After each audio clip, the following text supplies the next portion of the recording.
Session हुआ, उसके बाद काफ़ी लोगों के फ़ोन आए और मैक्सिमम लोगों के जो क्वेश्चन थे वो सूर्य ग्रहण को लेके थे।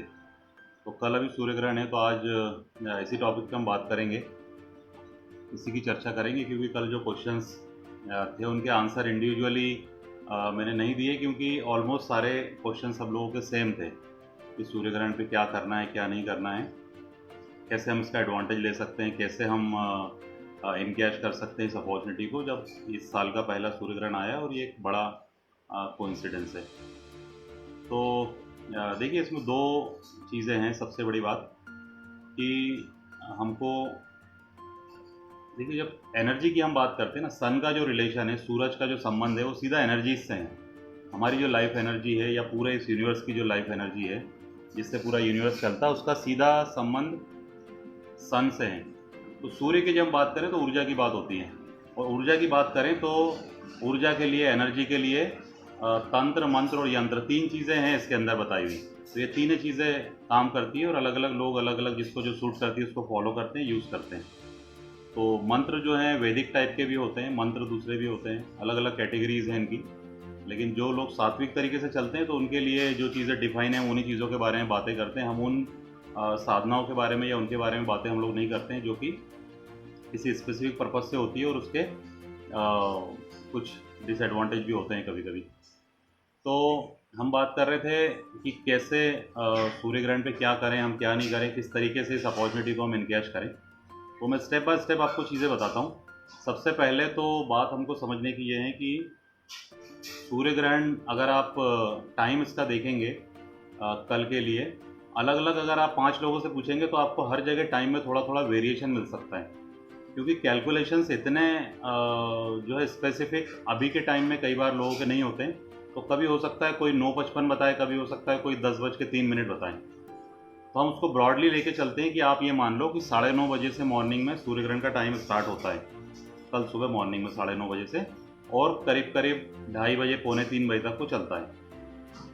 तो सूर्य ग्रहण और चंद्र ग्रहण में थोड़ा सा एक फ़र्क होता है। जब हम सूतक की बात करते हैं, सूतक यानी वो पीरियड जो जहाँ से ये माना जाता है कि सूर्य ग्रहण, चंद्र ग्रहण शुरू होने के पहले से ही उसके इफेक्ट शुरू हो गए, उसको हम सूतक काल बोलते हैं। तो चंद्र ग्रहण जो होता है उसका सूतक चंद्र ग्रहण का एक्चुअल समय शुरू होने के 3 पहर पहले होता है, और सूर्य ग्रहण जो होता है उसका सूतक 4 पहर पहले शुरू होता है। तो 4 पहर मतलब एक पहर 3 घंटे का होता है। 2 पहर बोलते हैं ना हम, 2 पहर मतलब 6 घंटे, एक पहर मतलब 3 घंटे, 3 पहर मतलब 9 घंटे, और 4 पहर मतलब 12 घंटे। तो सूर्य ग्रहण का सूतक 12 घंटे पहले शुरू होता है। तो 12 घंटे पहले शुरू होता है, यानी अगर मान लो कल सुबह अगर 9:30 बजे मॉर्निंग में सूर्य ग्रहण का टाइम हम कंसिडर करके चलते हैं, तो रात में 12 घंटे पहले, यानी कि आज रात को 9:30 बजे से सूतक काल चालू होता है। तो करने वाली जो चीज़ें हैं, जो नियम हम फॉलो करते हैं स्पेशली सूर्य ग्रहण के लिए, वो सारे सूतक शुरू होता है वहाँ से काउंट करते हैं, वहाँ से शुरू हो जाते हैं। तो सूतक से क्या शुरू करना है? सूतक से मैं आपको कुछ पॉइंटर्स बता रहा हूँ। कुछ चीज़ें अगर छूट जाएँ तो आप लोग क्वेश्चन करके पूछ सकते हैं, या आपको लगता है कोई ऐसा चीज़ जो मैंने कवर नहीं करी तो आप पूछ सकते हैं अपना माइक्रोफोन ऑन करके। तो सबसे पहले तो ये होता है कि सूतक जब शुरू होता है उसके पहले हमको खाना खा लेना है।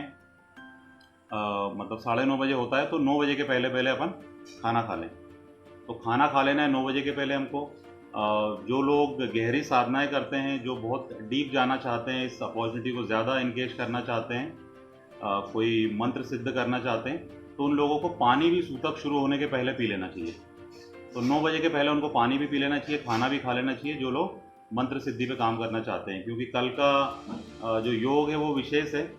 कई लोग इसमें मंत्र सिद्धि करेंगे, मंत्र की साधना करेंगे। मंत्र जब सिद्ध हो जाते हैं तो उसकी शक्तियाँ काम करती है बहुत ज़्यादा। तो 9 बजे के पहले, आज रात को 9 बजे के पहले खाना पीना अपना कर लेना चाहिए। पहली चीज़ ये हो गई।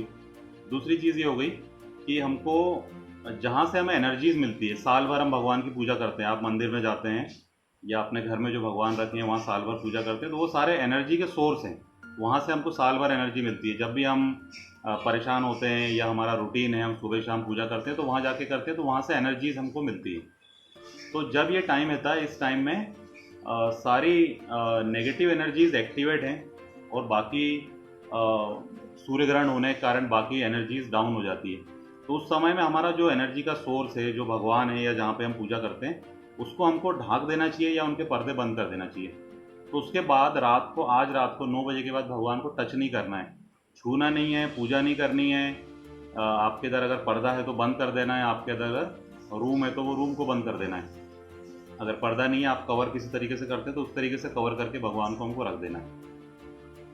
तो ये चीज़ हो गई, एक तो खाने वाली बात हो गई।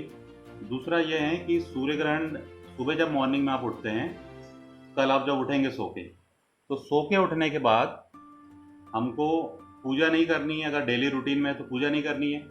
दूसरा, यदि आप किसी का रूटीन होता है, अगर आप सूर्य को जल चढ़ाते हैं तो वो आपको सुबह सूर्य को जल नहीं चढ़ाना है। अगर आप तुलसी में पानी डालते हैं तो आपको तुलसी में पानी नहीं डालना है। यानी जितने भी आप पूजा पाठ कर्मकांड के जो काम करते हैं वो कल मॉर्निंग में हमको नहीं करना है। तब तक नहीं करना है जब तक सूर्य ग्रहण ख़त्म नहीं हो जाता। तो पूजा नहीं करनी है, भगवान के मंदिर में जाके तुलसी के पत्ते नहीं तोड़ने हैं, तुलसी को पानी नहीं चढ़ाना है। इसके बाद आपको खाना पीना तो अपना वहीं से बंद हो गया जब सूतक शुरू होता है रात को 9 बजे से। तो जो लोग इसमें देखिए कुछ चीज़ें ऐसी बताई है कि जिसमें लिबर्टी दी होती है धर्म के हिसाब से। लिबर्टी कैसे दी होती है कि अगर कोई बीमार है या कोई छोटे बच्चे हैं या जो बगैर खाने के बगैर पानी के रह नहीं सकता, उसको लिबर्टी दी हुई है कि आप ये कर सकते हैं। अदरवाइज़ नॉर्मल जो इंसान है, जिसको जो फिट है, जिसकी तबीयत अच्छी है, एकदम परफेक्ट है, उसके लिए ये सारे नियम लागू होते हैं। और जो गहरी साधना करते हैं उनके लिए ये भी नियम लागू होता है कि वो पानी भी उस पीरियड में नहीं पीते हैं। तो अगर हमको ये लगता है कि गर्मी के दिन है, मैं तो पानी पिए बगैर नहीं रह सकता, तो आप सुबह उठ के अपना पानी पी सकते हैं। कोशिश करें कि आप अपनी एनर्जीज़ को सेव करने के लिए आप मौन व्रत कर सकते हैं। ज़्यादा नहीं बोलेंगे तो आपकी एनर्जी सेव होगी, तो आप बगैर खाने पीने के भी 3 बजे तक का टाइम आराम से खींच सकते हैं। और गर्मी के दिन होने के कारण अक्सर पानी वाली ज़रूरत ज़्यादा होती है। खाना तो शायद फास्ट रखने की आदत होती है, तो कई लोग कर भी लेते हैं। इसके बाद पूजा हमको नहीं करनी, ये बात हो गई। तो करने के लिए क्या बचता है? करने के लिए ये होता है कि सूर्य ग्रहण में या चंद्र ग्रहण में ग्रहण जब लगता है तब आप जाप कर सकते हैं, तब आप मंत्र कर सकते हैं, तब आप ध्यान कर सकते हैं। यानी वो सारी चीज़ें जिसमें आप भगवान की मूर्ति को नहीं छूते हैं लेकिन साधना की कैटेगरी में आती है, वो सारी चीज़ें आप कर सकते हैं। तो क्या कर सकते हैं कि आपको अगर आपके गुरु हैं, उनने कोई मंत्र दिया हुआ है, तो वो गुरु मंत्र आप जाप कर सकते हैं। तो वो कब से शुरू करना है कि अगर 9:55 हम काउंट करके चलते हैं, सूर्य ग्रहण का टाइम एग्जैक्टली जो स्टार्ट होता है, तो उसके पहले हमको सूर्य ग्रहण स्टार्ट होने के पहले नहा लेना है। ग्रहण शुरू होने के पहले नहा लेना है। और नहाने के बाद अगर आपको गुरु मंत्र कोई दिया है आपके गुरु ने, तो उस मंत्र का हमको जाप करना शुरू करना है। तो कितने जाप करने हैं ये स्पेसिफिक है। कुछ लोग जो किसी स्पेसिफिक पर्पस से किसी सिद्धि के लिए करना चाहते हैं, तो उसके अलग अलग काउंटिंग होती है, अलग अलग नंबर होते हैं। अगर कोई पैसे के लिए, धन के लिए अगर करना चाहते हैं सूर्य ग्रहण पे स्पेसिफिकली, तो उसके काउंट होते हैं कि कितने जाप उनको करने हैं। कभी ऐसा होता है कि किसी के बच्चे पढ़ाई में वीक है और वो चाहते हैं कि मेरे बच्चा अच्छा पढ़ाई में हो जाए और अच्छा सक्सेस इसको मिले, जॉब मिले या उसकी पढ़ाई में अच्छे मार्क्स लेके आए, तो उसके लिए कुछ काउंट है कि कितने मंत्र करने हैं और कौन से मंत्र करने हैं। कुछ मंत्र ऐसे हैं जो स्टैंडर्ड है, अगर किसी ने गुरु उनके नहीं है, गुरु मंत्र नहीं लिया हुआ है, तो कुछ ऐसे मंत्र हैं जो स्टैंडर्ड हैं और वो काम करते हैं और वो बहुत ज़्यादा इफेक्टिव हैं। तो उन मंत्रों में एक आपका गायत्री मंत्र आता है। गायत्री मंत्र पहला मंत्र, गायत्री को वेदों की माता कहा हुआ है, तो वेदों में सारा कुछ ज्ञान दिया है और वेद जहाँ से पैदा हुए हैं वो गायत्री है। तो गायत्री का जो मंत्र है वो वेदों के भी ऊपर है। तो पहले, अभी तो वैसा सिस्टम रहा नहीं है, पहले जब आश्रम होते थे, हम द्वापर युग की, त्रेता युग की बात करें, तो बच्चे जब जाते थे आश्रम में दीक्षा के लिए, शिक्षा के लिए, तो सबसे पहले उनको जो मंत्र देते थे वो उनको गायत्री मंत्र ही मिलता था। उसके बाद सारी कहानियाँ शुरू होती थी। तो गायत्री मंत्र सबसे पहले है। तो जिसके पास गुरु नहीं है, जिसके पास गुरु मंत्र नहीं है, वो गायत्री मंत्र का जाप कर सकते हैं। और गायत्री मंत्र अगर किसी को कंफर्टेबल नहीं होता है या वो उसके लिए यूज टू नहीं है या उसको लगता है कि करना उसके लिए थोड़ा सा भारी है, गायत्री मंत्र लंबा होता है, 24 अक्षर उसके अंदर होते हैं और एक बार अगर मंत्र शुरू करा तो सांस फूल जाती है, तो आप पंचाक्षरी मंत्र भी कर सकते हैं, ओम नमः शिवाय का जाप भी कर सकते हैं। हवन करना वर्जित होता है इसमें, क्योंकि जब सूतक खत्म, यानी पूरा ग्रहण जब खत्म होगा, सूतक काल पूरा है, जब से 12 घंटे पहले शुरू होकर ग्रहण जब तक खत्म नहीं होता तब तक सूतक होता है। तो वहाँ पे जब तक ग्रहण खत्म नहीं होता है तब तक यज्ञ नहीं करना है, तब तक हवन नहीं करना है। दान पुण्य आप पूरे हवन इसके काल में कर सकते हैं, सूर्य ग्रहण के काल में। दान का बहुत महत्व है। देखिए, मंत्र की हमने बात करी, मंत्र जाप की बात करी, दान की हमने बात करी, तो दान का बहुत इंपॉर्टेंस है उस काल में। दान का क्यों इंपॉर्टेंस बताया कि कल हम जो बात कर रहे थे, देखिए हम जो भी बातें करते हैं यहाँ पे, तो उसका कुछ साइंटिफिक आधार होता है, कुछ वैज्ञानिक आधार होता है, उसी के आधार पे बात करते हैं। और जब हमको वो खुद अपनी लाइफ में हमने प्रैक्टिकल किया हुआ है और जब हमें लगा कि वो चीज़ें काम करती है और इस तरीके से विज्ञान चलता है पूरा, तब हम उसे अपने जीवन में उतारते हैं। ऐसा नहीं है कि किसी ने बोल दिया अपन ने और अपने जीवन में उतार लिया। तो क्या होता है, कल भी मैंने ये वाली बात बोली थी कि सूर्य ग्रहण जब लगता है तो पार्शली उसकी जो रेज है, रश्मियाँ जो है, किरणें, वो पार्शली अर्थ पे आती है और हमारे ऊपर भी पार्शली आती है। तो हमारा जो पूरा जीने का तरीका है, फुल सनलाइट में हमारा डेवलपमेंट हुआ है, पूरा विकास हुआ है, ये पार्शली आ जाने के कारण हमारे जितने सेल्स हैं उन सब के ऊपर उसका इफेक्ट होता है। तो इफेक्ट ये होता है कि उस समय जो चीज़ें आप करते हैं वो चीज़ें मल्टीपल हो जाएगी आपकी लाइफ में।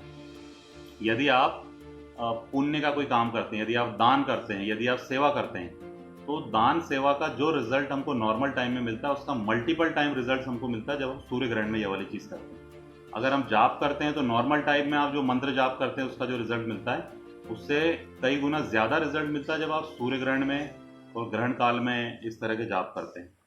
तो अगर मैंने सेवा की बात बोली, अगर मैंने दान की बात बोली, अगर मैंने पुण्य की बात बोली, तो इसका बोलने का पर्पज़ सिर्फ ये है कि नॉर्मल डे में आप जाके अगर सेवा करते हैं, दान करते हैं, पुण्य करते हैं, उसी सेवा दान पुण्य कर्म को अगर आप ग्रहण काल में करेंगे तो उसका मल्टीपल इफेक्ट होता है। तो ये वैसी वाली बात नहीं है कि अपन सिर्फ श्रद्धा वाली बात है कि भाई पूरी श्रद्धा है आप कर लो जाके। ये इसका वैज्ञानिक आधार है कि वो चीज़ें फीड होती है हमारे अंदर। देखिए, हर सेकंड हम जब एक्शन लेते हैं ना, थोड़ा सा मैं फिर से साइकोलॉजी में जाता हूँ कि ह्यूमन साइकोलॉजी कैसी काम करती है और उसके पीछे के विज्ञान क्या है। इसमें क्या होता है कि ऐसा नहीं होता है कि जिस दिन हम पैदा हुए उस दिन हम पैदा हुए और जिस दिन हम मरेंगे उस दिन हमारा एंड होगा, ऐसा नहीं होता है। ऐसा होता है कि हर सेकंड हम पैदा होते हैं और हर सेकंड हम मरते हैं। जब कभी गहरे ध्यान की साधना में जाएंगे तो आपके अनुभव में ये आएगा। हर एक सांस में इंसान पैदा होता है और हर एक सांस में मरता है। इसी तरह हर एक सेकंड में, हर एक पल में वो चीज़ों को सीखता है। कुछ चीज़ें आती है नई और कुछ चीज़ें डिलीट होती है। ये हर सेकंड में चलता है। बहुत सरल तरीके से समझने की कोशिश करें तो आप अपने आसपास देखना कि आप घर से बाहर निकले और एक नया एक्सपीरियंस आपकी लाइफ में हुआ, कुछ भी एक्सपीरियंस हुआ। एग्जाम्पल के लिए कि कोई स्ट्रीट डॉग है और उसने किसी को काट लिया, तो आपका एक नया लर्निंग होगी कि स्ट्रीट डॉग जो है उनसे बच के रहना चाहिए, दूर से जाना चाहिए, वो किसी को काट लेते हैं। तो हर सेकंड एक नई चीज़ आप सीख रहे हैं। तो इस तरीके से हर सेकंड हमें कुछ एक नई चीज़ यूनिवर्स से सीखते रहते हैं। लेकिन क्यों हमको ये एहसास नहीं होता कि हम हर सेकंड एक नया इंसान बन रहे हैं? उसका कारण ये है कि हम बहुत अनकॉन्शियसली जीते हैं, बेहोशी में जीते हैं। सारी चीज़ों को हमारा मन जो है वो रट लेता है और उसी तरीके से हम पूरा जीवन जीते रहते हैं। तो जो हमारे आसपास हो रहा है उसको हम महसूस नहीं कर पाते हैं, उसको हम समझ नहीं पाते हैं कि क्या हमारे जीवन में चल रहा है। इतना सा सिर्फ कारण है। अगर आप कॉन्शियस हैं, अगर आप ध्यान साधनाएं करते हैं, जागृत हैं और पूरे होश में जीते हैं, तो हर सेकंड आपको ये मालूम पड़ेगा कि प्रकृति में क्या चेंजेस हो रहे हैं और आपके अंदर उसका क्या इफेक्ट हो रहा है। तो इसीलिए छोटा सा एक एग्जांपल और दूंगा बिहेवियर का कि कभी कभी ये होता है। देखिए, बदलने से बात निकली तो मुझे ये बात याद आई। कभी कभी ये होता है कि मान लो किसी से आपकी लड़ाई हो गई, उस दोस्त से आप मिलते नहीं, कई दिन बात नहीं हो रही। लेकिन एक चीज़ देखना, जो अभी मैंने बात बताई आपको कि हर पल एक इंसान नया बनता है, तो उसी तरीके से हर दिन भी एक नया इंसान पैदा होता है। तो हम उस बात को अगर लेके चलते हैं ना कि कल वो आपके दोस्त से लड़ाई हुई थी तो आज आप उससे बात नहीं करेंगे, फिर आपने 1 महीने तक उससे बात नहीं करी और फिर 5 साल हो गए और उससे रिलेशन ख़त्म कर दिया। इस चीज़ को प्रैक्टिकली अपनी लाइफ में करके देखना कि आप उससे अगर मिलोगे 1 दिन बाद, 5 दिन बाद, 15 दिन बाद, तब आप उससे बात करोगे तो वो इंसान नहीं रहा है जब आपकी लड़ाई हुई थी, जब जैसा इंसान वो था। वो बदल चुका है वो इंसान। लेकिन हमने अपनी मनस्थिति ऐसी बना रखी है कि हम उसको वही इंसान मान के चलते हैं जो वो लड़ाई वाले दिन था। लड़ाई वाले दिन था वैसा नहीं होता है वो। अगर आप उस समय उस चीज़ को छोड़ देंगे और दूसरे दिन भी जाके अगर उससे बात करेंगे तो वो आपको बदला हुआ इंसान मिलेगा। क्योंकि हर सेकंड उसका चेंजेस हो रहा है, हर सेकंड उसके अंदर बदलाव हो रहा है, हर चीज़ हर सेकंड उसके अंदर, उसके शारीरिक स्तर पे, मानसिक स्तर पे, उसके भावनात्मक स्तर पे हर सेकंड चीज़ें बदल रही है। अगर आप उससे जाके 1 महीने 2 महीने बाद बात करते हैं तो वो बात वैसी नहीं होगी और चीज़ें बदल चुकी होगी और आपके रिलेशन ख़राब नहीं होंगे। बात निकली इसलिए मैंने आपको एग्जाम्पल बताया। तो हर सेकंड ये बदलाव होते रहते हैं, हर सेकंड ये चेंजेस होते रहते हैं। तो सूर्य ग्रहण जब होता है तो उस काल में भी हमारे अंदर चेंजेस हो रहे हैं, हमारे फिजिकल लेवल पे चेंजेस हो रहे हैं, मेंटल लेवल पे चेंजेस हो रहे हैं, इमोशनल लेवल पे चेंजेस हो रहे हैं। और जो चीज़ें नॉर्मल टाइम में जिस स्पीड से, जिस तरीके से फीड होती है हमारे अंदर, हमारी जो प्रोग्रामिंग होती है, उससे कई गुना ज़्यादा डीप प्रोग्रामिंग होती है। ये जो स्पेशल ओकेजन आते हैं, पूर्णिमा होती है, अमावस्या होती है, सूर्य ग्रहण होता है, चंद्र ग्रहण होता है, ये वाले जब इंसिडेंट्स होते हैं तब हमारी पूरी प्रकृति अलग होती है। उस टाइम जो करी हुई चीज़ें होती है उसके कई गुना इफेक्ट होते हैं। आप लोगों ने शायद कभी सुना भी होगा, या मूवीज़ में बड़े अच्छे से बताते रहते हैं, बड़ी हॉरर मूवीज़ होती है कि कोई अमावस्या को कोई पूजा कर रहा है, कोई तंत्र मंत्र कर रहा है, कोई पूर्णिमा को कोई जादू हो रहा है। ये चीज़ें आपने देखी होगी। तो वो लोग कहीं से पूछ के कुछ मालूम करके और इस तरह की मूवीज़ बनाते हैं। लेकिन ये चीज़ें होती है कि अमावस्या को, पूजा को और या पूर्णिमा को इस तरह की चीज़ें क्यों की जाती है? क्योंकि वो जो प्लानिटरी पोजीशन होती है वहाँ पे नेचर बहुत स्पेशल तरीके से रिस्पॉन्ड करता है, और जो काम किए जाते हैं उसके मल्टीपल रिजल्ट होते हैं। इसलिए लोग अमावस्या की रात को कई तरह की साधनाएं करते हैं, पूर्णिमा की रात को कई तरह की साधनाएं करते हैं, सूर्य ग्रहण पे लोग कई तरह की साधनाएं करते हैं। तो यही इनका इम्पोर्टेंस है कि सूर्य ग्रहण, चंद्र ग्रहण पे और इस तरह के अमावस्या पूर्णिमा पे करी हुई चीज़ों के इफेक्ट मल्टीपल होते हैं। तो अब हम तो तामसिक लोग नहीं हैं, है ना? तो हम लोग तामसिक लोग नहीं हैं, तो हम कोई गलत काम तो करते नहीं है पूर्णिमा, अमावस्या को या सूर्य ग्रहण, चंद्र ग्रहण को। तो इस अपॉर्चुनिटी को हम इनकेश करते हैं अपनी आध्यात्मिक उन्नति के लिए, अपने सोल के डेवलपमेंट के लिए, अपने आत्मा के विकास के लिए। इस अपॉर्चुनिटी को, इस समय को हम यूज़ करते हैं। तो जो भी चीज़ें इस समय की जाएगी उसके रिजल्ट मल्टीपल होंगे। तो हमने बात करी कि आप जाप कर सकते हैं, ध्यान कर सकते हैं, दान कर सकते हैं, पुण्य कर सकते हैं। ये पूरा सूर्य ग्रहण के काल में आप कर सकते हैं। एक स्पेसिफिक केस होता है जो जिसके बारे में बताना बहुत ज़रूरी होता है और अक्सर बताते हैं कि प्रेग्नेंट जो लेडीज़ होती हैं उनको बहुत ज़्यादा ध्यान रखने की ज़रूरत होती है, स्पेशली सूर्य ग्रहण में। क्योंकि प्रेग्नेंट जो लेडी होगी तो उसके साथ सिर्फ एक सोल नहीं है, उसके साथ वो दो लोग चल रहे हैं, है ना? वो है उसका बेबी है। तो बहुत तेज़ी से बदलाव होता रहता है, बहुत तेज़ी से चीज़ें बदलती होती है, हर सेकंड उसका विकास होता रहता है और हर सेकंड एक इंसान बनता होता है। तो उस वक्त स्पेशली ये चीज़ें बताई जाती है। हमारे पूर्वज इसको बताते थे, आजकल लोगों ने इसको छोड़ दिया है, लेकिन आज भी लोग इसको मानते हैं और इसके ऊपर काम करते हैं। और आप प्रैक्टिकली इस चीज़ को देख सकते हैं। प्रेग्नेंट जो लेडीज़ होती हैं वो शार्प चीज़ों को हाथ भी नहीं लगाती, उस टाइम यूज़ नहीं करती। तो शार्प चीज़ों को अगर वो यूज़ करती हैं सूर्य ग्रहण के दिन, तो बच्चों की बॉडी पे इसका इफेक्ट आता है। तो सुनने में थोड़ा सा थ्योरेटिकल लगता है और ऐसा लगता है कि कोई अंधविश्वास की बात है, लेकिन ये प्रैक्टिकल चीज़ें हैं और सैकड़ों बच्चों के साथ ये चीज़ें हुई है। ये हमारे ऋषि मुनि लोगों ने शास्त्रों में बताई है कि शार्प चीज़ें जैसे कि चाकू हुआ, कैंची हुआ, सुई हुई, नेल कटर हुआ, या किसी तरह के दूसरे कटर हुए, जिनसे भी चीज़ें काटी जाती है, उन ऑब्जेक्ट को स्पेशली जहाँ पे प्रेग्नेंट लेडीज़ होती है उनको छुपा के घर के अंदर रख देते हैं। उस दिन उनको टच नहीं करना चाहिए। यदि वो उसको यूज़ करती है, आपने शायद कई बार देखा होगा इस तरह के बच्चे होते हैं जिनका होंठ कटे हुए होते हैं या नाक कटी हुई होती है, या बॉडी का कोई एक हाथ पार्ट उनका पैदाइशी नहीं होता है। तो इसका बहुत गहरा रिलेशन इस तरह के उसकी मदर के बिहेवियर से होता है, जिनके प्रभाव उस बच्चे की बॉडी के ऊपर हो जाते हैं। बाकी लोगों को भी सूर्य ग्रहण देखना नहीं चाहिए। तो हम क्या करते हैं, बाकी सारे दिन में तो 365 दिन, 364 दिन जो सूर्य निकलता है, तो जब वो पूरे शक्ति में है, पूरे पावर में है, जब एनर्जी देता है, हमारे लिए काम करता है, तब तो उसकी तरफ कोई नज़र उठा के देखता नहीं है। और सूर्य ग्रहण पे स्पेशली जाके कोई चश्मा लगा के, कोई कांच ला के, कुछ ला के और दुनिया भर की कलाकारी करके सूर्य को देखने जाएंगे। जिस दिन नहीं देखना उस दिन उसको देखने जाएंगे। तो सूर्य ग्रहण को देखना नहीं है। सूर्य ग्रहण को इनफैक्ट ये बोला है कि आपके ऊपर सूरज की लाइट जो है, सन की लाइट है, जो रोशनी है, वो पड़ना भी नहीं चाहिए। लेकिन इस लेवल तक पॉसिबल नहीं है। आप घर को कितना बंद करेंगे, दरवाजे खिड़की बंद कर देंगे, दीवारें सारी पैक है, अंधेरे में तो सारा टाइम बैठे नहीं रहेंगे। लेकिन जितना कर सकते हैं उतना तो करने का बनता है हमारा रोल। तो क्या कर सकते हैं, ये कर सकते हैं कि हम घर के बाहर निकल के नहीं जाएं, अगर बहुत ज़्यादा ज़रूरी नहीं है। इंटेंशनली लोग ऐसा करते हैं कि सूर्य ग्रहण के दिन निकल के जाके छत पे जाके देख रहे हैं कि सूरज कैसा दिख रहा है, वो काला कांच लगा के या कुछ लगा के। तो उसके इफेक्ट आपके ऊपर होंगे। आंखें खराब हो जाती है कई बार लोगों की, और कई तरह की बीमारियां होती है जो मालूम नहीं पड़ता हमको उस वक्त, क्योंकि हम फील नहीं कर पाते हैं। सिर्फ फिजिकल नहीं, मेंटल, इमोशनल इफेक्ट भी उसके इफेक्ट हमारे ऊपर आते हैं। तो सूर्य ग्रहण के दिन सूर्य को नहीं देखना है, ठीक है। इसके अलावा जो बात बचती बताने की ये कि इसमें किसी तरह के पूजा पाठ, यज्ञ हवन, कोई कर्मकांड, क्रियाकांड अगर आपने पहले से प्लान कर रखें तो उनको हमको नहीं करना है। तो कल जो हमारा प्रोग्राम होगा, उस प्रोग्राम में जो चीज़ें होगी उसमें एक तो जो लोग इसमें मुझे ज्वाइन करना चाहते हैं, शामिल होना चाहते हैं, वो लोग एक तो 9:30 बजे के पहले नहा के रेडी हो जाएं। ठीक है, 9:30 बजे के पहले नहा के वो तैयार हो जाएं। पहली चीज़, बगैर नहाए उनको नहीं रहना है सूर्य ग्रहण के पहले। सूर्य ग्रहण लगने के पहले उनको नहा लेना है, पहली चीज़ है। दूसरी चीज़ ये है कि उनको अपने घर का नॉर्थ ईस्ट जो कॉर्नर है, नॉर्थ ईस्ट मतलब अगर हम सूरज की तरफ नाक करके खड़े हो जाएं ना, सन जहाँ से निकलता है पूर्व दिशा में नाक करके खड़े हो जाएं, तो राइट हैंड पे जो डायरेक्शन आता है वो दक्षिण है। ठीक है, तो लेफ्ट हैंड पे आता है वो उत्तर है। तो आपका उल्टा वाला हाथ ऐसा करना और आपका जो मुंह है, नाक है आपकी, वो सूरज निकलता उस तरफ करना। इन दोनों के बीच में जो स्पेस आएगा, उस स्पेस में आप अपनी बैठने की जगह बना लेना। बैठने की जगह यानी आसन अपना डाल देना, जिस आसन पे भी बैठ के आप पूजा करते हो, ध्यान करते हो, या बैठना चाहते हो आप। तो नॉर्थ ईस्ट कॉर्नर अगर आपके घर नहीं मिलता है तो आप ईस्ट में कम से कम बैठें। फेस आपका जो है, चेहरा जो है आपका, या तो वो पूर्व की तरफ होना चाहिए या तो उत्तर की तरफ आपका चेहरा होना चाहिए। तो इस कॉर्नर में यहाँ पे बैठेंगे।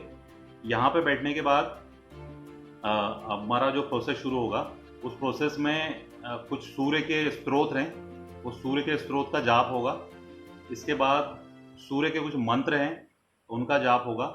तो ये जो प्रोग्राम है ऑलमोस्ट मेरा तो क्या, जब तक सूर्य ग्रहण चलता रहेगा पूरे काल तक चलेगा। सुबह शुरू होगा अगर वो 9:30 बजे, तो सूर्य ग्रहण जब तक ख़त्म नहीं होता तब तक पूरे टाइम जाप चलेगा। लेकिन आप लोगों के लिए पॉसिबल नहीं होगा क्योंकि इतनी प्रैक्टिस नहीं होती है। तो शुरू के जो इनिशियल है, वो इनिशियल में जब तक हम 2 घंटे का समय कम से कम आप मान के चलें कि उतनी देर के लिए आप बैठने की कोशिश करें। 9:30 बजे अगर शुरू करते हैं तो 11:30 बजे तक आपको कम से कम मेरे साथ बने रहना पड़ेगा 2 घंटे के लिए। 2 घंटे में डिसकनेक्शन हो सकता है कई बार, क्योंकि हम जो ये ऐप यूज़ करते हैं, ये ऐप एक इन वन शॉट ये 40 मिनट के लिए चलता है। 40 मिनट के बाद ये ऑटोमेटिक बंद हो जाता है। तो 40 मिनट के बाद फिर से इसको स्टार्ट करना पड़ता है। तो अगर हम शुरू करते हैं, आप लोग अगर ज्वाइन करेंगे, तो 9:30 बजे सूर्य के स्रोत हैं और जो जाप हैं और जो मंत्र हैं वो 9:30 बजे शुरू होंगे, और 11:30 बजे तक एटलीस्ट आप अपने आप को इंश्योर करें कि 2 घंटे आप वहाँ पे बैठ पाएँ। तो एक चीज़ आप देखना, आपने कभी पूजा पाठ कराई हो, आपने पता नहीं गौर किया है या नहीं, लेकिन किसी भी तरह का अगर कोई पूजा पाठ, क्रिया, कर्मकांड अगर आप करते हैं तो उसके लिए आपको संकल्प का बहुत ज़्यादा इंपॉर्टेंस है। संकल्प लेना बहुत ज़्यादा ज़रूरी होता है। अगर संकल्प लेके हमने पूजा नहीं करी तो उसका जो रिजल्ट है वो ऑलमोस्ट नहीं के जैसे हो जाते हैं, अधूरे हो जाते हैं। क्योंकि संकल्प लेने में क्या होता है कि जब आप संकल्प लेते हैं तो आप अपने सबकॉन्शियस में, अपने अवचेतन में एक प्रण लेते हैं कि ये जो मैं पूजा कर रहा हूँ ये इस पर्पस से मैं कर रहा हूँ, और ये पूजा करने के बाद मेरा ये पर्पस सॉल्व हो जाएगा, ये चीज़ मेरे को प्राप्त हो जाएगी। ये संकल्प लेकर करते हैं। तो जब हम संकल्प लेते हैं तो हम अपने अवचेतन मन को, अपने सबकॉन्शियस माइंड को प्रोग्राम करते हैं कि अब मैं जो करूँगा उससे मेरा रिजल्ट जनरेट होगा। तो जिस तरीके से, देखो बहुत शुरू के 2-3 सेशन में अपनी बात हुई थी कि जिस तरीके से हमारा सबकॉन्शियस माइंड रिस्पॉन्ड करता है वही हमारा जीवन बन जाता है। तो पूजा का ये जो प्रोसेस है ना, ये पूरा प्रोसेस हमारे सबकॉन्शियस माइंड को प्रोग्राम करने का है। बहुत सुपरफिशियल, ऊपरी स्तर पे बात करें, बायोलॉजी के लेवल पे या हमारे ह्यूमन साइंस के लेवल पे, तो पूरा ये प्रोसेस हमारे सबकॉन्शियस माइंड को प्रोग्राम करने का। तो संकल्प लेना बहुत ज़रूरी है। तो जब हम जाप शुरू करेंगे, जब हम सूर्य के स्रोत शुरू करेंगे, उसके पहले एक संकल्प की विधि होती है, वो संकल्प लेना पड़ेगा। तो जो लोग भी संकल्प लेना चाहते हैं किसी एक उद्देश्य के लिए, अगर सूर्य ग्रहण को वो करना चाहते हैं कि मेरे पास पैसा आ जाए, पैसे की बहुत ज़्यादा फाइनेंशियल प्रॉब्लम है, कोई करना चाहता है कि मेरे बच्चे की प्रॉब्लम है, बच्चे की प्रॉब्लम सॉल्व हो जाए, कोई करना चाहता है कि मेरे घर में कोई बीमार है, मेरे पेरेंट्स हैं कई दिनों से बीमार हैं, बेड पे पड़े हुए हैं, वो ठीक हो जाएं, या कोई चाहता है कि मेरे मदर फादर जो हैं या पिताजी हैं वो शांत हो गए, भगवान के पास चले गए, अब इस दुनिया में नहीं है, लेकिन मुझे लगता है कि उनका जो है क्रोध है मेरे ऊपर, उनका श्राप है मुझे, या वो मेरे से नाराज़ थे, वो मेरे से गुस्सा है, मेरे जीवन में इस तरह की चीज़ें आती कि मुझे लगता है, या आपकी जन्म कुंडली में पितृदोष है, आपको लगता है कि पितृदोष आपकी कुंडली में कभी किसी ज्योतिष ने बोला हो, तो पितृदोष का मतलब यही होता है कि पीछे जो आपके पूर्वज जो शांत हुए हैं उनके आत्मा की तृप्ति नहीं हुई, पूरा प्रोसेस उनका नहीं हुआ। देखिए, जिस धर्म में हम पैदा होते हैं ना उसके रूल हमारे ऊपर लागू होते हैं। अगर आप हिंदू धर्म में पैदा हुए हैं तो हिंदू धर्म के रूल आपके ऊपर लागू होते हैं, आपके डीएनए में होते हैं ये रूल्स। आपके पिताजी, आपके दादा, आपके परदादा अगर हिंदू थे और वो हिंदू धर्म को फॉलो करते हैं, तो उसका पूरा जो आध्यात्म के रूल है वो आपके डीएनए में आए हुए हैं। अगर एक दिन आप डिसाइड करते हैं कि आज मैं क्रिश्चियन बन जाऊंगा, तो आप क्रिश्चियन बन जाओ, कोई बात नहीं, ये आपका अधिकार है, इंडिया में हम रहते हैं, सबको स्वतंत्रता है।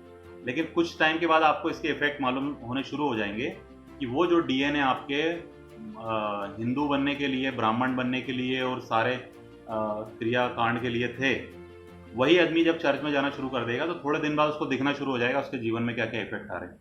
तो हम इसको कैसे देते हैं, हम बड़े सुपरफिशियल तरीके से बोलते हैं कि अरे उसने धर्म छोड़ दिया, देखो उसके लाइफ में कितनी प्रॉब्लम हो गई। बात उतनी सी नहीं है, बात बहुत गहरी होती है कि डीएनए आपके जो पूरे तरीके से प्रोग्राम है वो डीएनए बदल जाते हैं। तो धर्म जो है, आध्यात्म जो है, बहुत गहरे स्तर पे हमारे अंदर उतरा होता है, बहुत गहराई में, बहुत गहराई में। इसको अनुभव करना नॉर्मल इंसान के लिए मुश्किल होता है।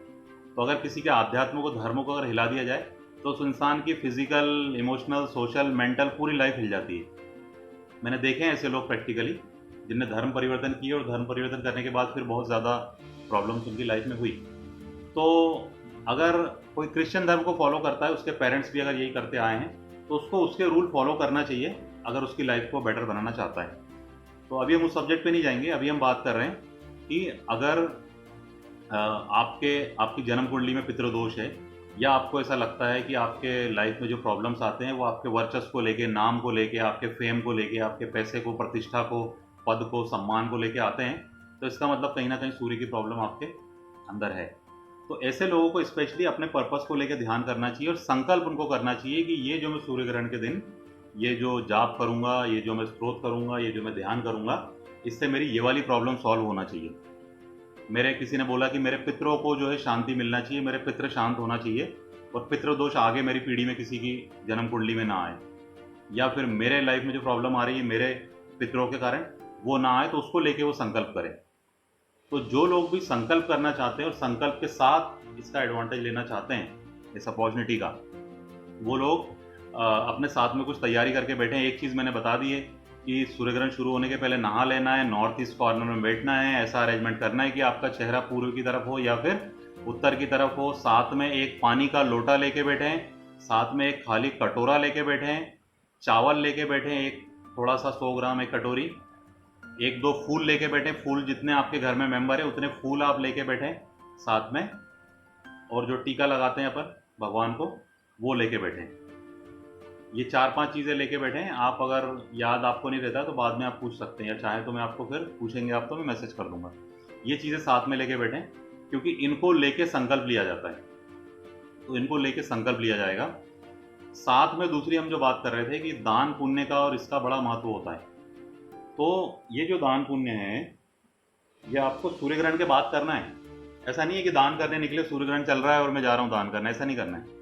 आपको क्या करना है, संकल्प लेना है सूर्य ग्रहण के काल में, और सूर्य ग्रहण खत्म होने के बाद उस संकल्प को आपको पूरा करना है। तो संकल्प कई तरीके के हो सकते हैं। किसी ने संकल्प लिया गरीबों को खाना खिलाने का, किसी ने संकल्प लिया कि मैं बूढ़े लोगों को कुछ कपड़े दूंगा, किसी ने संकल्प लिया मैं अनाथ आश्रम में दान करूंगा। तो ये सारे मल्टीपल टाइप की अपनी अपनी इच्छा हो सकती है, लेकिन इन सब में बहुत ऊपर उठ के एक चीज़ आती है जो आती है गौ सेवा। तो गाय जो है, गौ माता जो है, इसका वर्णन आपको वेदों के काल से मिलेगा हमारे इधर। आप वेदों में देखेंगे तो वहाँ पे कामधेनु की बात हुई है, तो कामधेनु ने एक गाय को बताया। तो एक गाय है कामधेनु, इसके बारे में ये बताया कि आप जो इच्छा उससे करते हैं वो आपको देती है। तो एक काव्यात्मक तरीके से बताने का तरीका है ये इन पोएट्री। लेकिन गाय जो होती है, गाय के साइंटिफिक अपने रीज़न है कि गाय को पूरे कृष्ण जी का पूरा काल देखेंगे तो उनने बचपन से लेके अपने पूरे काल में गाय के लिए बहुत ज़्यादा बताया, गौ माता की बहुत ज़्यादा महिमा बताई। और गौ, गायत्री और गंगा, आप अगर हिंदू धर्म को अच्छे से जानते मानते हैं या शास्त्र आपने पढ़े हैं तो इन तीनों के बगैर धर्म का आधार नहीं है। तो गाय का बहुत ज़्यादा इंपॉर्टेंस है, गौ माता का। इसमें भी मैं देसी गाय की बात कर रहा हूँ। जो गाय हाइब्रिड होती है फॉरेन कंट्री की, वो एक अलग प्रजाति है। तो देसी गाय किसको बोलते हैं, जिसके पीठ के ऊपर है ना ऐसा कुबड़ निकला होता है, यहाँ पे बैकबोन पे, गर्दन के जस्ट पीछे एक ऐसा टैपर बना होता है, वो होती है देसी गाय। और उसी देसी गाय की महिमा, उसी के बारे में शास्त्रों में बताया हुआ है। तो देसी गाय का अपना इंपॉर्टेंस है। देसी गाय का पीछे वो जो कुबड़ निकला होता है वो उनकी सूर्य नाड़ी के कारण निकला होता है। तो गाय एक इकलौता प्राणी है पूरे यूनिवर्स में जिसका कनेक्शन सूर्य से सीधा बना हुआ होता है, सन से सीधा संबंध होता है उसका। आप अगर कभी पढ़ के देखो, शास्त्रों को पढ़ो या कभी आपके गुरु से मिलो तो आपको मालूम पड़ेगा। गाय इकलौता प्राणी है, गौ माता इकलौता प्राणी है जो ऑक्सीजन इनहेल करती है और ऑक्सीजन ही छोड़ती है। इसके अलावा ब्रह्मांड के जितने जीव हैं वो ऑक्सीजन लेते हैं और कार्बन डाइऑक्साइड छोड़ते हैं, लेकिन गाय ऐसा नहीं करती। गाय ऑक्सीजन ही लेती है और ऑक्सीजन छोड़ती है। यही सारे रीजन हैं, और भी कई सारे इसके अंदर गहरे कारण हैं जिसके बारे में अपन अभी बात नहीं करेंगे। कि आपने कभी फोटो लगा हुआ देखा हो किसी के घर में कि गाय के अंदर सारे देवताओं के फोटो लगा रखे हैं, तो 33 करोड़ देवी देवता का वास गाय के अंदर बताया कि सारे देवता गाय के अंदर रहते हैं। तो देखिए क्यों बताया इस तरीके से, क्योंकि जिस काल में ये बताया गया, जिस समय ये बताया गया, उस समय लोग वैज्ञानिक तरीके से शायद समझना नहीं चाहते होंगे। वो भावुक ज़्यादा लोग थे, भाव के आधार पर जीते थे। तो उनको काव्य के तरीके से, उनको भावनाओं के तरीके से बताया, उनको धर्म के तरीके से, उनको आध्यात्म के तरीके से, उनको सारी चीज़ें धर्म से जोड़ के बताई, भगवान से जोड़ के बताई, तो उनने उसको एक्सेप्ट कर लिया। तो गाय का अगर आप देखेंगे तो गाय का दूध हो गया, घी है, दूध है, दही है गाय का। इसके अलावा गाय का गौमूत्र है, गोबर है। इसके अलावा गाय के खुर हैं, गाय की पूंछ है। ये हर एक चीज़ का शास्त्र में वर्णन है और ये सारे के सारे ट्रीटमेंट करने के लिए यूज होते हैं। तो कल जो हम बात कर रहे थे ना, एक नज़र उतारने वाली हीलिंग की बात कर रहे थे कि हीलिंग करते हैं लोग, ओरा क्लीन करने जाते हैं या रेकी हीलिंग करते हैं। तो आपके घर पे अगर गाय हो या आपके आसपास गाय हो और आपको कभी ऐसा लगे कि किसी को नज़र लग गई या नेगेटिव एनर्जी है, तो गाय की पूंछ पकड़ के उसके ऊपर से ऐसा 3 बार कर देना तो उसका ओरा क्लीन हो जाएगा। तो हर एक चीज़ का बहुत ज़्यादा इंपॉर्टेंस बताया। तो गऊ का जो सेवा है, क्योंकि सूर्य नाड़ी इस देसी गाय के अंदर होती है, पीछे जो कुबड़ निकला होता है, तो सूर्य से गाय का सीधा संबंध है। तो सूर्य ग्रहण पे बड़ा इसका इंपॉर्टेंस है गाय की सेवा करने का। तो गाय की सेवा में आप लोग क्या कर सकते हैं, संकल्प आप सुबह ले लें।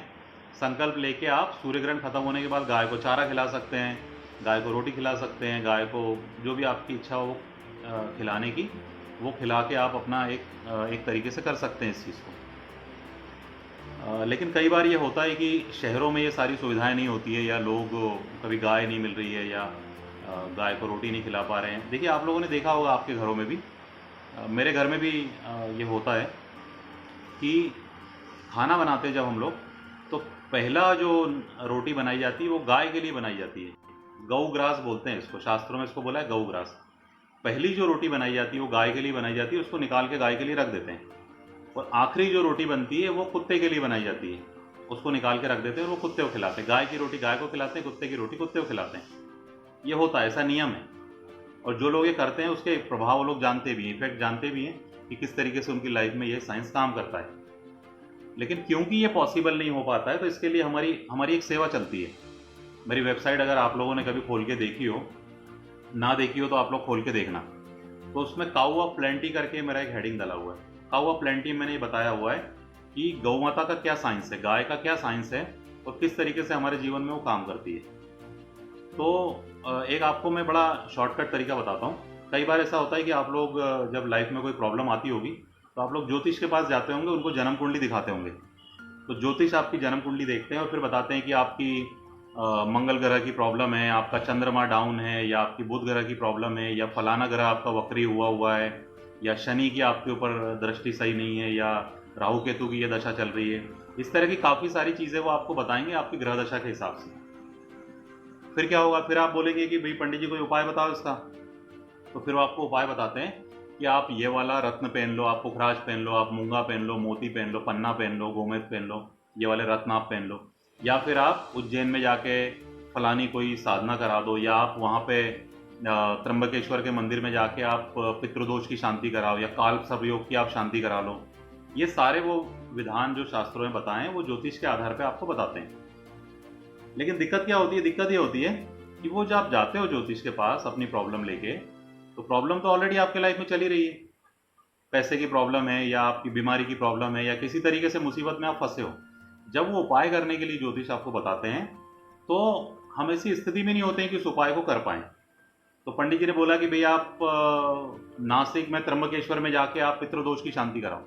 तो उसको नासिक जाने के लिए फाइनेंशियल प्रॉब्लम है, या कोई साथ में जाने वाला नहीं है, या कभी वहाँ गया नहीं है, कोई हेल्प करने वाला नहीं है, उसको आइडिया नहीं है। तो काफ़ी सारी चीज़ें होगी और वो कई बार लोग टाल देते हैं और उन चीज़ों को नहीं कर पाते हैं, और नहीं कर पाने के कारण उनके सॉल्यूशन निकलते नहीं हैं। या किसी को बोल दिया कि आप पुखराज पहन लो जी, आपका जो गुरु है उसकी दशा सही नहीं है, आप पुखराज पहन लो, आपकी लाइफ में जो भी फाइनेंशियल प्रॉब्लम आ रहे हैं वो सॉल्व हो जाएंगे। तो पुखराज अगर आप खरीदने जाएंगे तो पुखराज का जो अच्छी क्वालिटी का स्टोन है उसका प्राइस शुरू होता है 12,000 15,000 रुपये से। तो अब जिसकी हालत पहले ही फाइनेंशियल खराब है, उसका गुरु डाउन है, वो 15,000 रुपये कहाँ से लाए पुखराज खरीदने के लिए? और फिर सोने की धातु में उस अंगूठी को बना के पहनना है तो कुल मिला के खर्चा हो गया उसका 30,000 रुपये का। तो 30-40 हज़ार रुपये लाए कहाँ से पहनने के लिए? तो अक्सर ये होता है कि वो उपाय लोग नहीं कर पाते हैं। तो इसके लिए आप अगर मेरा वो पेज देखेंगे तो प्लेंटी ऑफ काऊ नाम का जो पेज मैंने बना रखा है, वहाँ पे उसमें ये बताया हुआ है कि बहुत सरल एक उपाय है जो शास्त्रों में दिया हुआ है। जो लोग ये उपाय नहीं कर पाते हैं बाकी बताए हुए ज्योतिष के, जो कि महंगे उपाय होते हैं, उनके लिए बड़ा सरल उपाय बताया हुआ है कि आपका जो ग्रह की दशा खराब है उस कलर के अनाज से बनी हुई रोटी आप देसी गाय को खिलाना शुरू कर दो।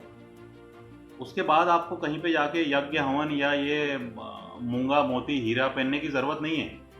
आपके प्रॉब्लम सारे के सारे सॉल्व होने शुरू हो जाएंगे। तो ये तो जब बात आती है जब आपको ज्योतिष को आपने कुंडली दिखाई और ज्योतिष ने आपको उपाय बताया, तब ये बात आती है।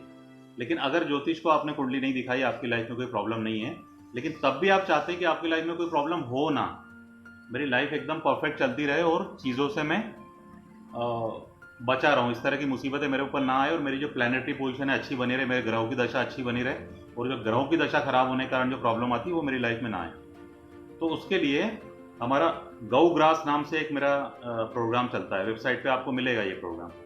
तो हमारी जो टीम है, एक पूरा सेटअप है, मशीनरी लगी हुई है जिसके ऊपर है ना 10,000 रोटियां 24 घंटे में बनती है। उसके अंदर 10,000 रोटियां मशीन से बनती है और वहाँ पे टीम लगी हुई है, लेबर लगी हुई है जो वहाँ पे काम करती है। तो क्या काम होता है वहाँ पे? सैकड़ों लोग हैं जो हमसे जुड़े हुए हैं। तो काम क्या होता है वहाँ पे कि उन लोगों ने क्या करा, मंथली के हिसाब से अपना फिक्स कर दिया कि साहब मेरी कुंडली को छोड़ दो, आप मेरे ग्रह दशा को छोड़ दो। वहाँ पे वो मंथली के हिसाब से अपना कुछ कंट्रीब्यूशन देता है, उस कंट्रीब्यूशन के हिसाब से डेली उसके नाम से रोटी बनाई जाती है। उसको संकल्प दिलाते हैं ब्राह्मण से, संकल्प वो इंसान लेता है और उसके बाद डे के हिसाब से, जैसे सोमवार का दिन है, सोमवार का दिन चंद्र ग्रह का होता है और चंद्र ग्रह के दिन व्हाइट कलर का इंपॉर्टेंस है, तो सफ़ेद कलर के अनाज से बनी हुई रोटियां बनती है और वो रोटी बन के गौशालाओं में जाती है जहाँ पे देसी गायें होती है वहाँ पे, और उन लोगों के नाम से वो रोटियां खिलाई जाती है। तो ऐसे कई लोग हैं जो कई महीनों सालों से जुड़े हुए हैं और उनकी लाइफ के बहुत सारे प्रॉब्लम उनके सॉल्व हो गए।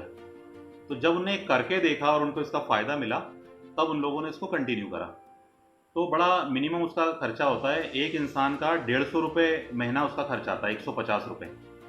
तो एक महीने का एक इंसान का 150 रुपये खर्च आता है। तो 150 रुपये में उसके नाम से पूरे 7 दिन तक वो रोटी बनाई जाती है जो इंसान संकल्प लेता है। जैसे उदाहरण के लिए अगर मान लो कि मेरे घर में कोई बीमार है या मेरी फाइनेंशियल प्रॉब्लम है या कोई एक्सीडेंट मेरे घर में हो रहे हैं या इस तरह की प्रॉब्लम्स कोई हो रही है, कोई भी प्रॉब्लम हो लाइफ में, तो वो इंसान वहाँ पे 150 रुपये देता है एक मंथ के लिए और उसके नाम से रोज़ एक रोटी बन के देसी गाय को खिलाई जाती है संकल्प के बाद। तो इस तरीके से लोग है ना पूरे परिवार का भी देते हैं कई बार, और कई लोगों ने 3 महीने का या 6 महीने का या साल भर के भी अपने सेवा के कंट्रीब्यूशन वहाँ पे दे रखे हैं उनने। तो उनके नाम से रोज़ बन के रोटियाँ, उसका वीडियो होता है, आप लोगों ने शायद जो लोगों ने मेरे वीडियोज़ देखे हों उनने देखे होंगे। कई बार मैं बीच बीच में खुद जाता हूँ, वैसे जो टीम के लोग हैं वो जाते हैं वहाँ पे, ब्राह्मण होते हैं, वो जाके उन देसी गायों को उन लोगों के नाम से वो रोटी खिलाते हैं, जो कि सोमवार के दिन वाइट अनाज की बनी होगी, मंगलवार के दिन लाल कलर के अनाज से बनी होती है, मसूर की दाल होता है, गुड़ होता है शास्त्रों में जो बताया, बुधवार के दिन हरे कलर के अनाज से बनी, गुरुवार के दिन येलो कलर के अनाज से, चने की दाल होती है, उसके अंदर गुड़ होता है, तिल का तेल होता है, वो गुरुवार के दिन। शुक्रवार के दिन वापस फिर वाइट कलर से, फिर शनिवार को ग्रे और ब्लैक कलर का अनाज होता है, फिर संडे को वापस रेड कलर का होता है। तो ऐसे हर दिन ग्रहों की दशा के हिसाब से अलग अलग अनाज की रोटियां बनती हैं और उन लोगों के नाम से वो गौशालाओं में जाती है। तो ऐसे सैकड़ों लोग जुड़े, ये चीज़ चलती है। तो जो लोग भी अगर कल इसको सूर्य ग्रहण में ये चीज़ करना चाहते हैं, तो मेरा पर्सनल सजेशन आप लोगों को रहेगा कि संकल्प लें। आप अपनी लाइफ में अगर कोई प्रॉब्लम है या अपनी लाइफ का प्रोग्रेस करना चाहते हैं तो एटलीस्ट 3 महीने का संकल्प लें। कि भाई 150 रुपये महीने के हिसाब से 3 महीने तक जो है गाय को, देसी गाय को मेरी रोटी जाएगी, और मेरा ये संकल्प है कि मेरी लाइफ से ये प्रॉब्लम चली जाए।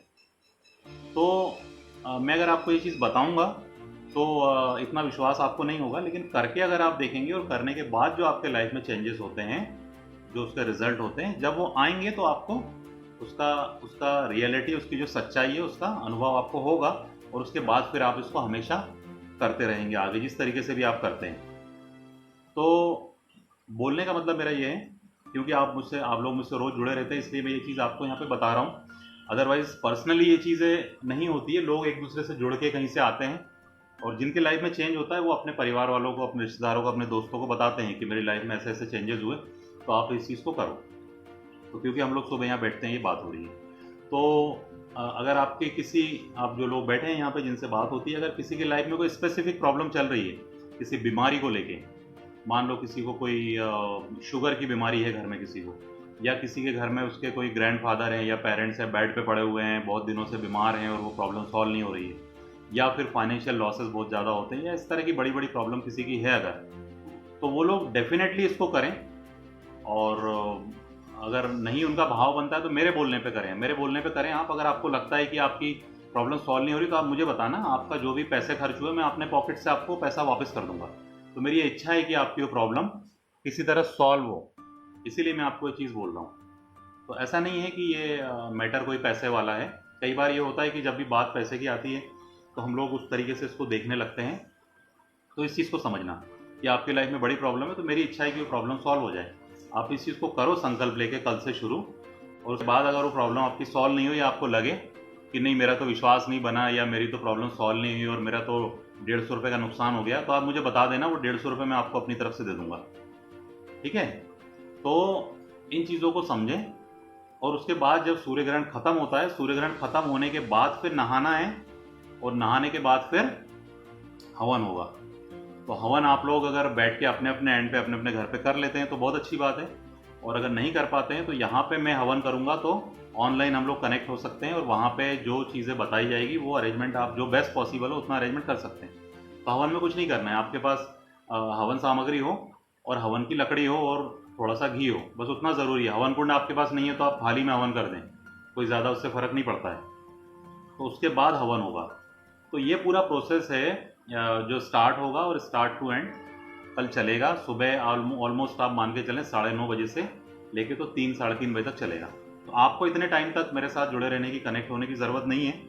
आप लोग सुबह का प्लान कर लें, मोटा मोटा 1.5-2 घंटे का।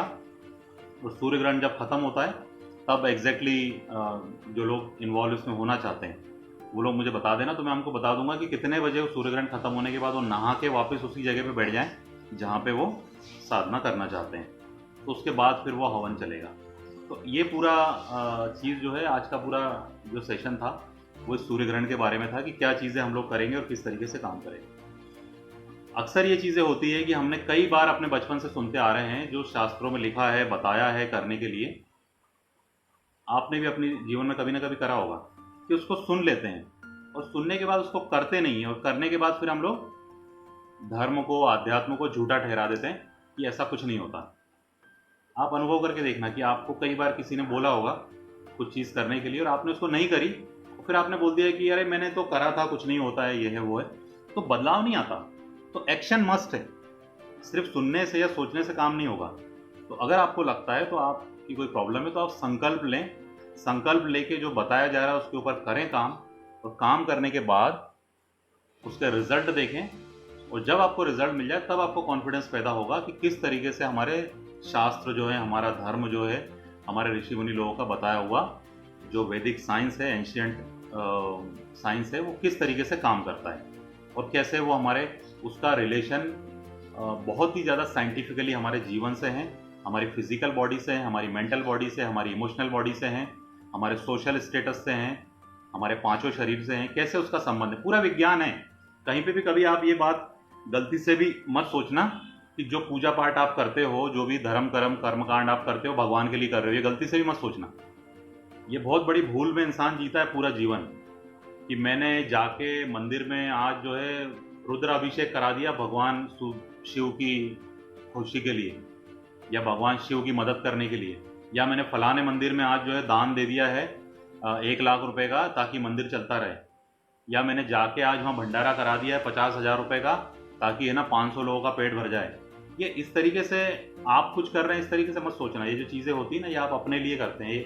वो जो क्रिया है वो उसका एहसान आपके ऊपर होता है, वो जो भगवान है वो आपके ऊपर उसका एहसान होता है। तो ये चीज़ें मत सोचना कि शास्त्र में धर्म में जो चीज़ें बताई है वो किसी भगवान के लिए। आप जो खाना खिलाते हैं तो भगवान भूखे बैठे हैं, आप खिलाते हैं तभी खाना मिलता है उनको, नहीं तो भूखे रह जाएंगे।